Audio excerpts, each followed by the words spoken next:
લોકમત ન્યૂઝમાં આપનું સ્વાગત છે।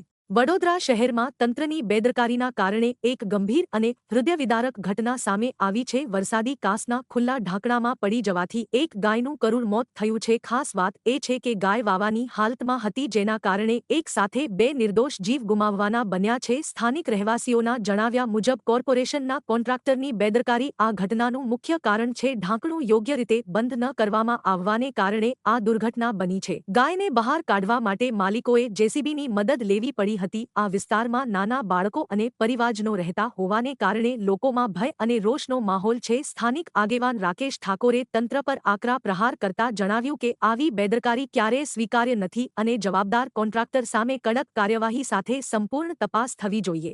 આ અટલાદરા વિસ્તાર છે, તલાટી ઓફિસની પાછળ। આ વરસાદી કાંસનું કામ હમણાં જ પૂરું થયું છે, દોઢ મહિના પહેલા। અને વરસાદી કાંસમાં કામની અંદર એવી પોલમપોલ રાખી કે ઢાંકણા જ બેસાડ્યા જ નહીં આ લોકોએ। આ ઢાંકણા ના બેસાડવાને કારણે એક ગાય મૃત્યુ પામી, એ બી વાવાની હતી। એટલે એક જીવ નહીં, બે જીવ ગયા। ગાયને આપણે માતા માનીએ છીએ, પણ આ કોર્પોરેશન અને જે કોન્ટ્રાક્ટર છે એમની બેદરકારી, એના કારણે આ મૃત્યુ થયું। આની જગ્યાએ કોઈ બાળક મરી ગયું હોત, અહીંયા જ બાળકો રમ્યા કરે છે પાછળ, અહીંયા પાછલા ફળિયાના, તો આમનું મૃત્યુ થયું તો જવાબદારી કોણ લેવાનું? તો આ ગાયની બી જવાબદારી કોણ લેવાનું છે? કોર્પોરેશન લેવાનું છે, કોન્ટ્રાક્ટર લેવાનું? મેં તો એ જાણવા માંગુ, કેમ કે કોન્ટ્રાક્ટરની બેદરકારી, ઢાંકણા નથી બેસાડ્યા, એક પાટિયું બેસાડ્યું। થોડું એકદમ શરમજનક વાત છે। વિસ્તારમાં ઘણી ઘટનાઓ ઘટી છે, વડોદરામાં આવી ઘટનાઓ ઘટી છે।